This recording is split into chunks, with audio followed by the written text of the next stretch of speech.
Hare Krishna. Subscribe to our channel and press the bell icon to never miss any updates.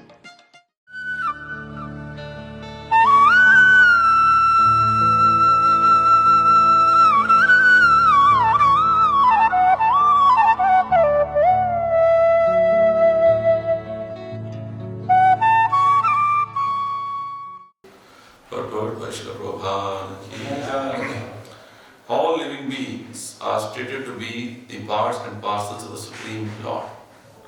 And how they are so is explained in this verse. The four divisions of human society, namely the intelligent class, the Brahmanas, and the administrative class, the Kshatriyas, the mercantile class, the Vaishyas, and the laborer class, the Shudras, are all in different parts of the body of the Lord. As such, no one is different from the Lord. The mouth of the body and the legs of the body are now different constitutionally, but the mouth or the head of the body is qualitatively more important than the legs. At the same time, the mouth, the legs, the arms, the thighs are all component parts of the body. These limbs of the body of the Lord are meant to serve the complete whole. The mouth is meant for speaking and eating. The arms are meant for protection of the body. The legs are meant for carrying the body. And the waist of the body is meant for maintaining the body. The intelligent class in society, therefore, must speak on behalf of the body, as well as accept foodstuff to satisfy the hunger of the body. The hunger of the Lord is to accept the fruits of sacrifice. The Brahmanas, or the intelligent class, must be very expert in performing such sacrifices, and the subordinate classes must join in such sacrifices. To speak for the Supreme Lord means to glorify the Lord by means of propagating the knowledge of the Lord as it is, broadcasting the factual nature of the Lord and the factual position of all other parts of the whole body.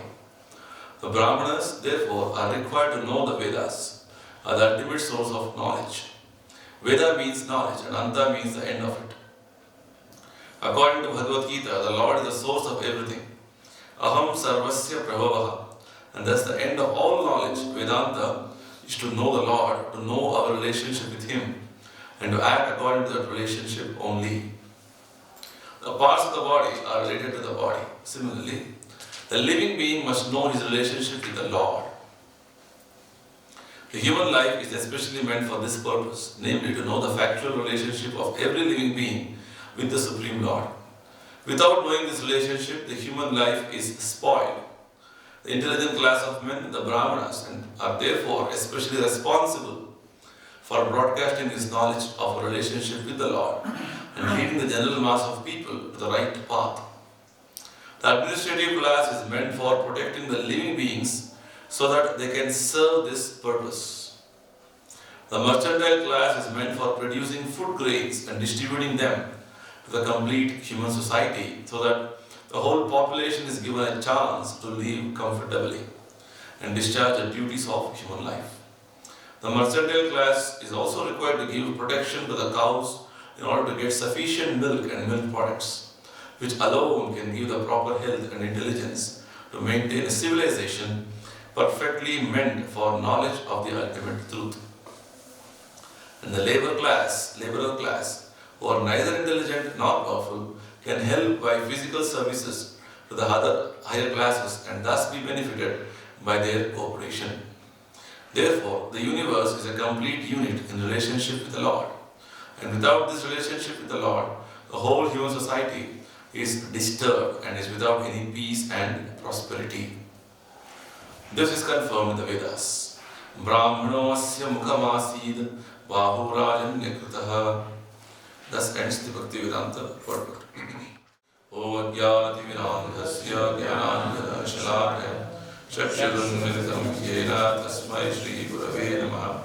Nama Om Vishnu Padaya Krishna Preshtaya Bhutale Srimate Bhakti Vedanta Swami Niti Namini Namaste Saraswati Deve Gauravani Vacharini Nirvisesha Shunyavadi Paschatya Deshatani Jaya Shri Krishna Chaitanya Prabhu Nityananda Shri Advaita Gadadhara Shri Vasadi Gaura Bhakta Hare Krishna Krishna Krishna Hare Hare Hare Rama Rama Rama Hare Hare.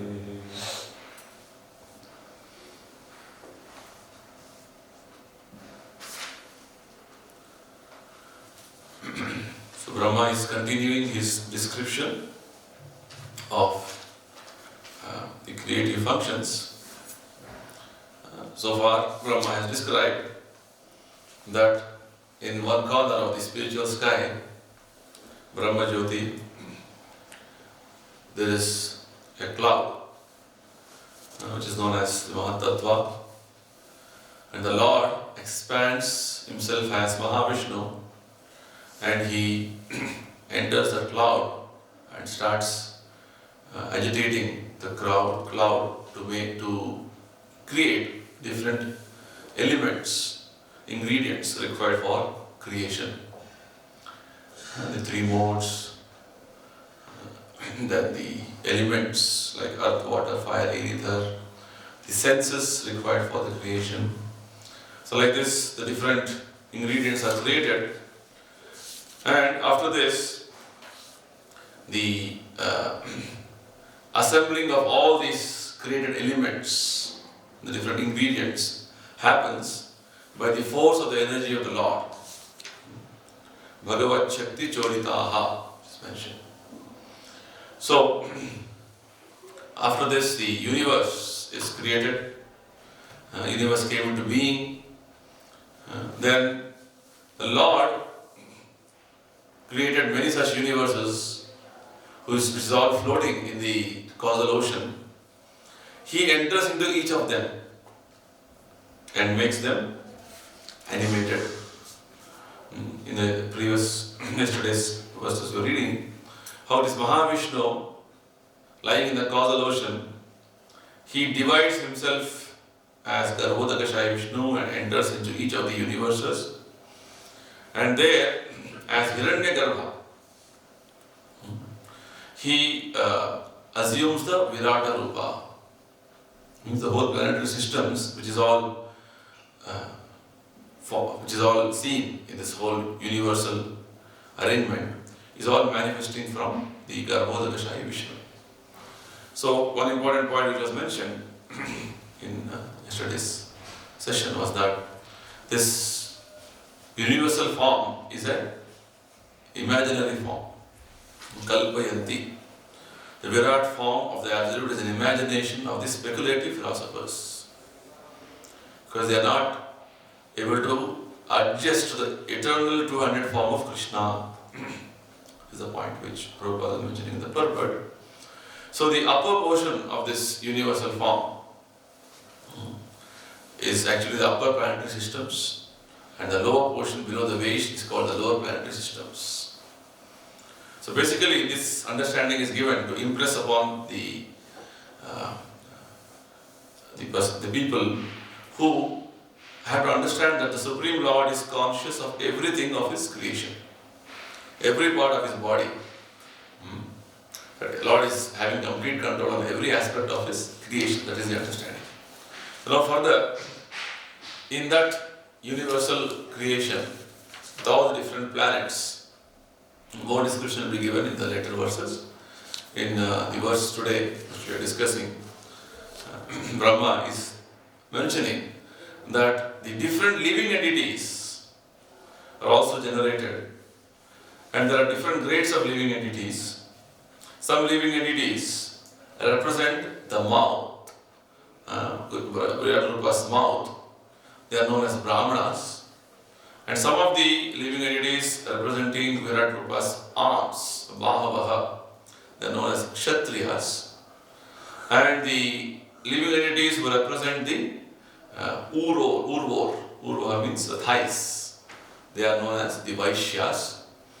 And the living entities who are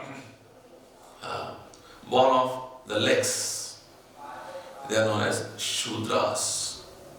In that way, the different living entities are also manifested, especially the human society. So here, Prabhupada is very nicely giving the explanation how in the Bhagavad Gita we find the words Mamaivamshaha Jiva Loke Jiva Bhuta Sanatanaha. Krishna says, all living entities are my parts and parcels. All living entities are part and parcel of the Supreme Lord Krishna. And how they are part and parcel is what Brahma is explaining here.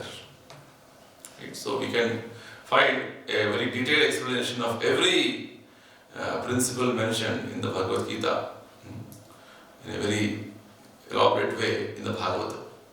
Whatever Bhagavad Gita is mentioning, Bhagavatam explains further. So Krishna also in the Bhagavad Gita, he says, Chatur Varanyam, the next line, Maya Shrishtam, Guna Karma Vibhavya, Tasya Kartaram Abhimam Vidhi Kartaram Avyayam. Krishna says, according to the influence of the modes of nature, Guna Karma Vibhavya, according to the modes, influence of modes and the karma activities of the living entities, the whole human society can be divided into 4 varnas and 4 ashramas. Right? So this is mentioned in that way, Gita also, Bhagavad Gita also Krishna is making. So here specifically, Brahma is telling that the divisions in human society which we see is not that it is man-made. It is actually from the beginning of the creation, such divisions are there. But it is, in the present day society, it is just that it is degraded. Right? It is degraded in such a way that in the form that one would like to dominate the other. That is what is happening in the present situation. Prabhupada explains also that the institutional function of human society, which is known as Varnashrama Dharma, is very natural in any civilized life. It is meant to realize the absolute truth. Right? But right now what is happening, it is in such a way, it is misunderstood in such a way that the domination of one division or another, Brahmanas are superior or all other Varnas, in that way it is happening. So why this is happening, Prabhupada explains. When there is too much of stress on sense gratification, Indriya Priti, the institution of Varnashrama will be utilized by selfish men to pose an artificial dominance over the weaker section. This artificial predominance, which we are presently seeing, is because they don't know the purpose of Varnashrama. Anyway, already living entities in the conditioned state have the tendency for lording over, for sense gratification. So this tendency is further enhanced or aggravated in terms of the society which is already having a natural division in order to use it for further aggravating the sense gratificatory tendencies. So this is something which has to be corrected. This is what Prabhupada is trying to tell here. And these divisions are as natural as Lord's creation of so many other aspects of this whole universal arrangement. This is one thing which Prabhupada is trying to explain here for us in this purport. The universe is a complete unit in relationship with the Lord, and without this relationship with the Lord, the whole human society is disturbed and is without any peace and prosperity. So this one important point Prabhupada is driving in the whole purport, telling how whatever Krishna has created in this whole scheme of affairs, it has a purpose, it has a plan. Right? So Prabhupada goes on to explain in a very detailed manner every aspect of every division, how each of them have their specific duties. And each of them have to perform their specific duties in order to see that the purpose for which this universe is created, purpose for which we are created, is all achieved. If you don't perform them accordingly, then we will be entangled. In fact, the whole Bhagavad Gita from the very beginning, Krishna is stressing on this point. Arjuna was trying to not perform his duty as a Kshatriya. That is how the whole discussion of Bhagavad Gita began. Arjuna was bewildered to do his duties of a Kshatriya. Kshatriya is supposed to protect, as Prabhupada is telling here. The administrative class is meant for protecting the living beings so that they can serve this purpose. What purpose? The purpose of the human life to know the factual relationship of the living being with the Supreme Lord. The Sambandha Jnana. The Sambandha Jnana has to be realized. So that is the purpose of human life. And the Brahmanas are supposed to propagate this knowledge. Prabhupada is saying the intelligent class of men, the Brahmanas, are supposed to broadcast this knowledge and lead the mass of people to the right path. So nicely, the whole society is structured and organized. So at each of them, there is a complete cooperation. There is complete, understanding that each of them have to perform their duties in a specific manner. So like that, we can see the Brahmanas, the Kshatriya, Arjuna's whole problem was, he wanted to, the duty of a Kshatriya, which he was supposed to be performing, that understanding, that duty aspect was little disturbed because of some situation of war in which he was envisioning that there will be a large-scale destruction. And Bhagavad Gita, in the beginning chapters, Krishna is stressing on the aspect of how you have to do your duty.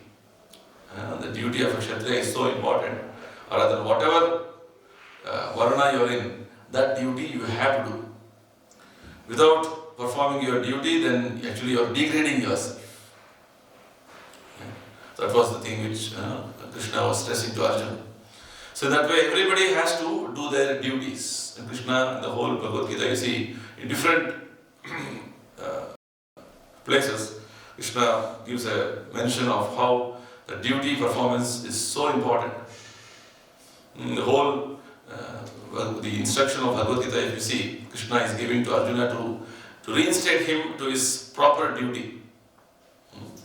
Prabhupada, in one of the third words, he mentions how this aspect of the duty was disturbed with Arjuna. So because of which Krishna personally was instructing Arjuna to take up his duty of fighting. Again and again, Krishna was inspiring him, yes, you should do your duty, Swadharma. This word Krishna uses. You remember which verse? Swadharma Krishna uses. This number. Yeah. This is verse number 31.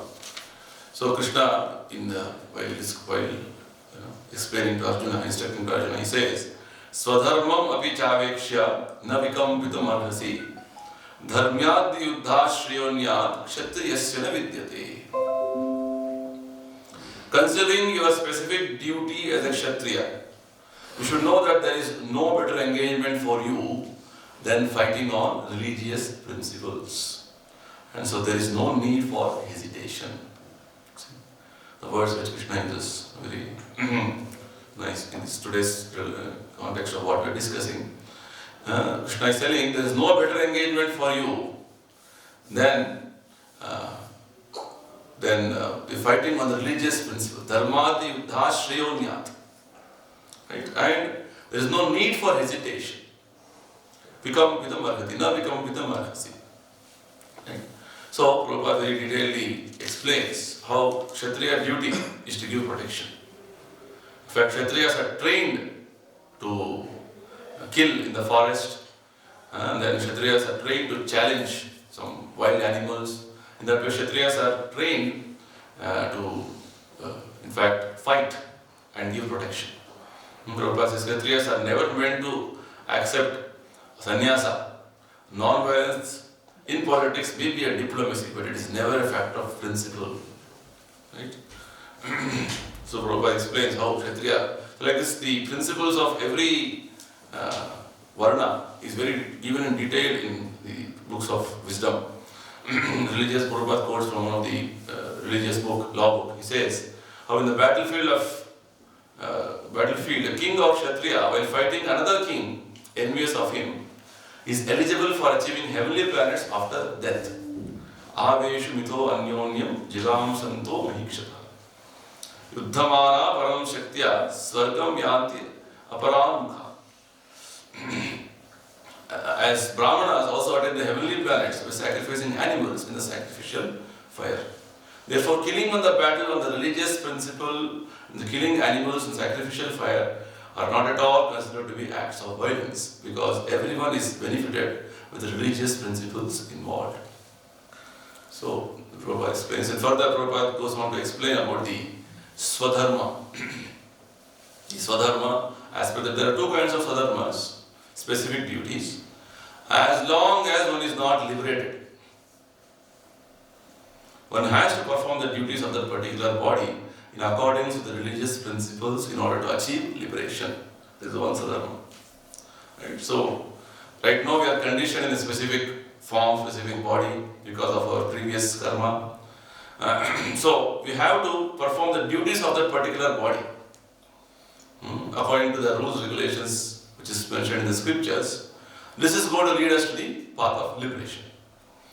Then, when one is liberated, his Swadharma becomes spiritual and is not in the material bodily concept.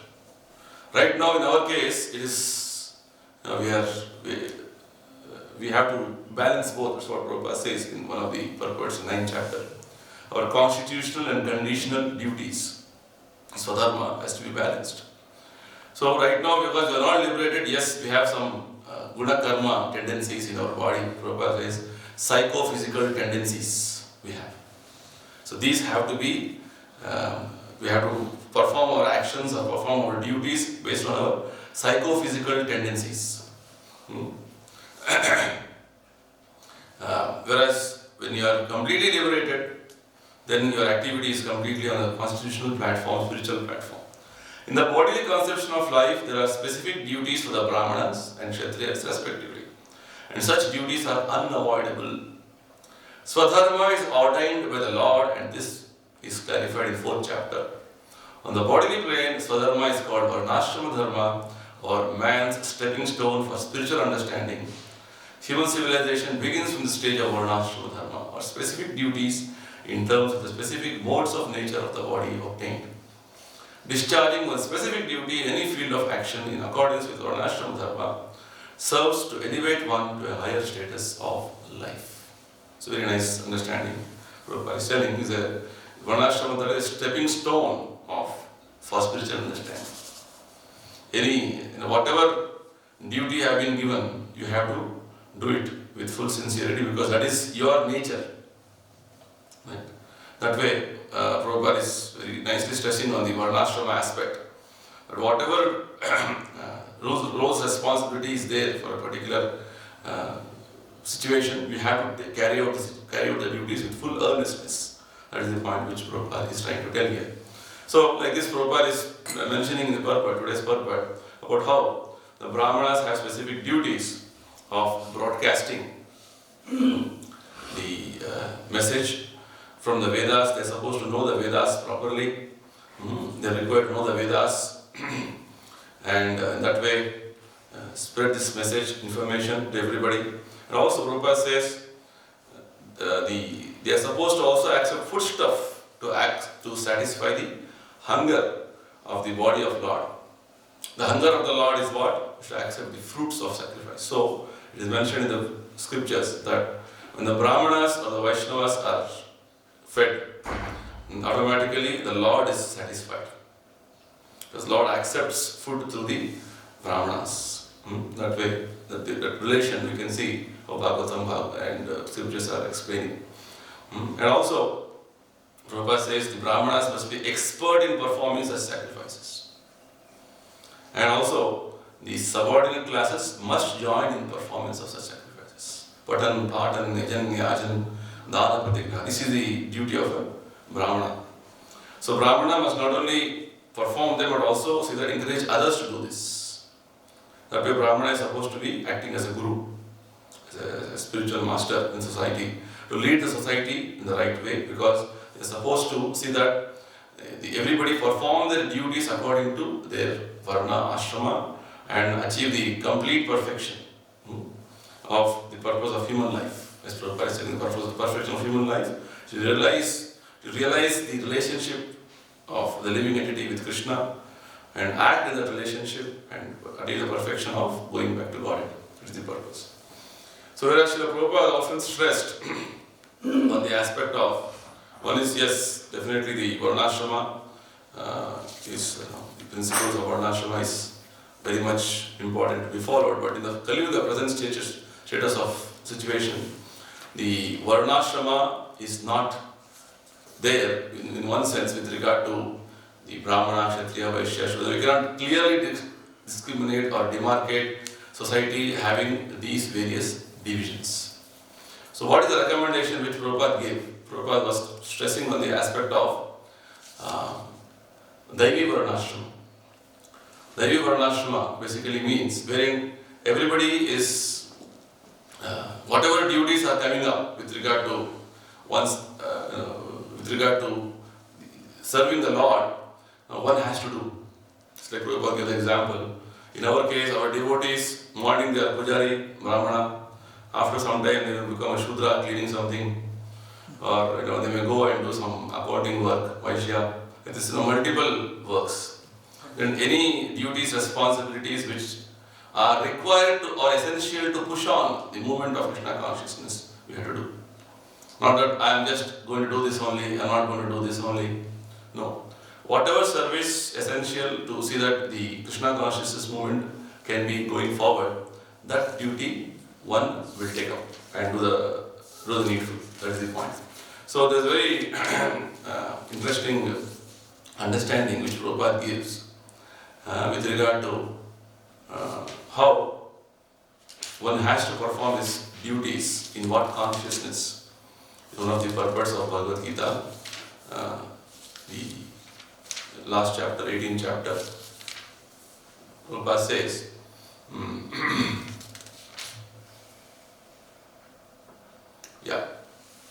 like in what consciousness which Krishna expects us to perform our duties.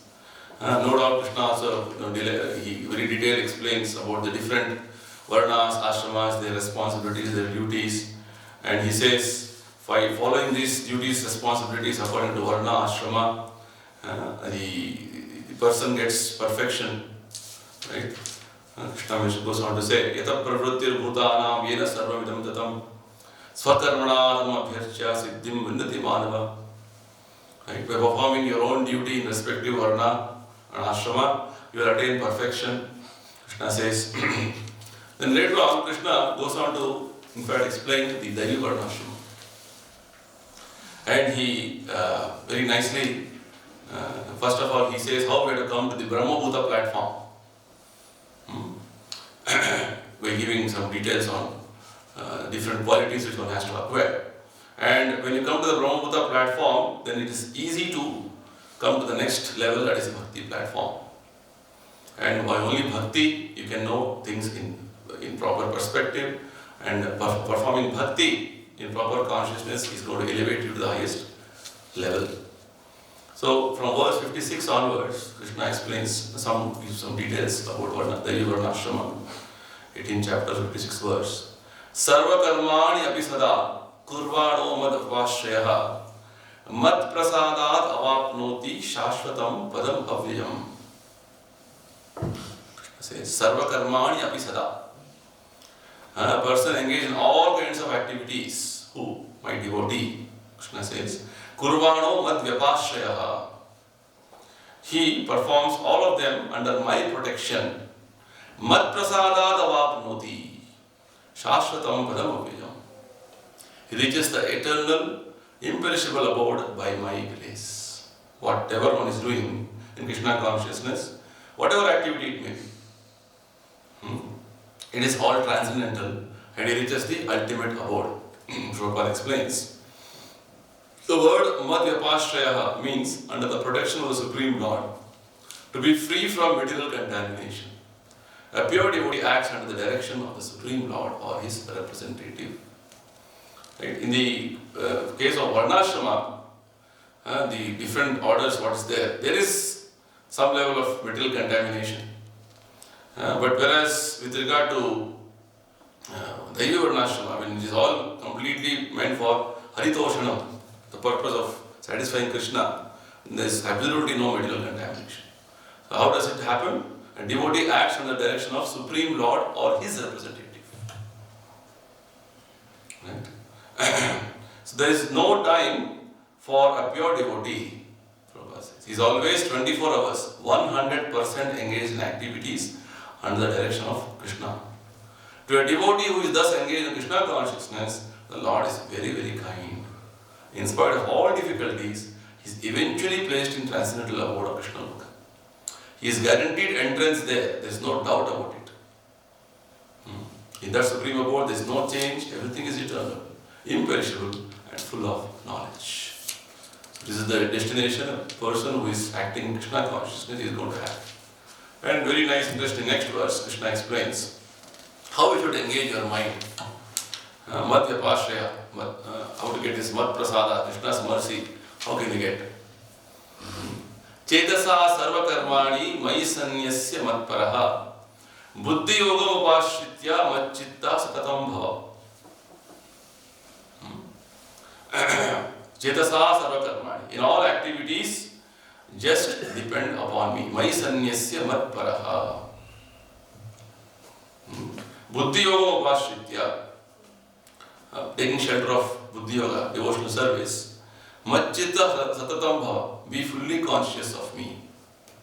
It's a very practical understanding which Krishna is giving with regard to how we should perform our duties. We should get into some details of what Prabhupada wants us to do in every activity what we are doing in Krishna consciousness. Because all of us are supposed to guide the human society and guide the people whomever we are preaching, whomever we are getting in touch in a proper way to see that they take up duties of Krishna consciousness seriously. Right? So Prabhupada says, in all activities, just depend upon me. And Krishna says that when one acts in Krishna consciousness, he does not act as the master of the world. The lording tendency has to be slowly diminished and it has to become nil. We have to work in the mood of I am a servant. I am a servant mood. Right? So when one acts in Krishna consciousness, he does not act as the master of the world. Just like a servant, one should act fully under the direction of Supreme Lord. Chetasa sarva karmani mai sanyasi matpara. Ultimate subordination to Krishna, but immediately subordination to your spiritual master and your other Vaishnavas. That is the point here which Prabhupada is making. Just like a servant, one should act fully under the direction of Supreme Lord. A servant has no individual independence. He acts only on the order of the master. Whatever master says, the servant is going to act in that way. Right? A servant acting on behalf of the Supreme Master has no affection for profit and loss. It's a very wonderful consciousness which we have to cultivate. He simply discharges his duty faithfully in terms of the order of the Lord. Now one may argue that Arjuna was acting under the personal direction of Krishna. But when Krishna is not present, how could one act? So with regard to Arjuna, at least Krishna is giving direction for us who is there. If one acts according to the direction of Krishna in this book, simply if you follow whatever Krishna is telling in Bhagavad Gita, in this book, as well as under the guidance of the representative of Krishna, Prabhupada's ample instructions are there, and the result will be the same. Prabhupada is telling this. The Sanskrit word matparaha is very important in this verse. It indicates that one has no goal in life save and except acting in Krishna consciousness just to satisfy Krishna. It's very important because Krishna also uses these words, matparaha, from the beginning of second chapter. You say the verse, the four questions which Arjuna asks. Arjuna asks, what is the symptoms of a transcendentalist? Right? How does he sit? How does he speak? How does he walk? Right? Krishna says, Tani sarvani samyamya yukta asita matpara. How is he situated? He restrains his senses and fixes his consciousness upon me. So matparaha is a very important word. Prabhupada is in different contexts. Krishna uses this word. It indicates that one has no goal in life save and except acting in Krishna consciousness just to satisfy Krishna. I don't have any other agenda, any other thing in my life. Just acting for Krishna and satisfying Krishna. And while working in that way, one should think of Krishna only. This is an important thing Prabhupada mentions. I have been appointed to discharge this particular duty by Krishna. Whatever service we are doing, we should have this background understanding.